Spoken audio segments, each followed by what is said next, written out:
సినిమాలో ప్రసారమవుతున్న గుప్పెడంత మనసు మధ్యాహ్నం స్లాట్కి షిఫ్ట్ చేసిన ఈ సీరియల్కి క్రేజ్ ఏమాత్రం తగ్గలేదనే చెప్పొచ్చు. ఇక రిషి ఎంట్రీ ఎప్పుడు వస్తుందని చాలామంది ఈగర్గా వెయిట్ చేస్తున్నారు. సో సోషల్ మీడియాలో జనాలు గుప్పించే క్వశ్చన్లకి తట్టుకోలేక డైరెక్టర్ కుమార్ అయితే కొన్ని ఆన్సర్స్ అయితే సోషల్ మీడియా ద్వారా షేర్ చేశారు. అదేంటో చూద్దాం. ఈ వీడియో చివరి వరకు చూడండి. మరి కొత్త హీరో ఎంట్రీ అంటే తన సపోర్టింగ్ చేస్తూ వసుని కాపాడుతూ ముందుకు తీసుకెళ్ళడానికి అయితే ఒక క్యారెక్టర్ని అయితే రవిశంకర్ రాథోడ్ని అయితే తీసుకొచ్చారు. మరి తన ఎంట్రీ మీకు ఎలా అనిపించింది కింద కమెంట్స్ రూమ్లో తప్పకుండా తెలియజేయండి. Like, share, subscribe for more videos. అలాగే సబ్స్క్రైబ్ చేసుకున్నాక పక్కన ఉన్న బెల్ ఐకాన్ ప్రెస్ చేసి ఆల్ అనే నోటిఫికేషన్స్పై క్లిక్ చేయండి. డిస్క్రిప్షన్లో లింక్ ఉంటుంది. ఆన్లైన్ షాపింగ్ ఆఫర్స్ కోసం చెక్ చేయండి. టెలిగ్రామ్ గ్రూప్లో జాయిన్ అయితే ఎప్పటికప్పుడు ఆఫర్ అప్డేట్స్ వస్తూ ఉంటాయి. ఫైనల్గా డైరెక్టర్ కుమార్ అయితే సోషల్ మీడియా ద్వారా ఈ విధంగా తెలియజేశారు అందరికీ. సో మాకే రిషి ఎప్పుడు వస్తాడని క్లారిటీ అయితే లేదు.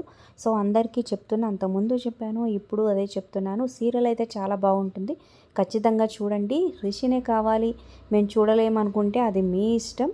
సో రిషికి హెల్త్ బాగాలేని కారణంగా గత 3 నెలల నుంచి సో తన హెల్త్ కండిషన్ దృష్టిలో పెట్టుకుని దాన్ని తగ్గట్టుగానే మేము స్టోరీ తీర్చిదిద్దుతున్నాం. సో స్టోరీ అయితే బాగుంటుంది, మీరు ఖచ్చితంగా వాచ్ చేయండి అనే చెప్తున్నారనమాట. ప్రస్తుతానికైతే రిషి ఎప్పుడు వస్తాడో మాకే తెలియదు. ఒకవేళ తెలిస్తే ఫస్ట్ మీకే అప్డేట్ చేస్తాను అంటూ కూడా ఓపెన్గా చెప్పేశారు డైరెక్టర్ కుమార్. మరి దీనిపై మీ అభిప్రాయాల కింద కమెంట్ చేయండి. రిషి ఎంట్రీపై like, share, subscribe for more videos.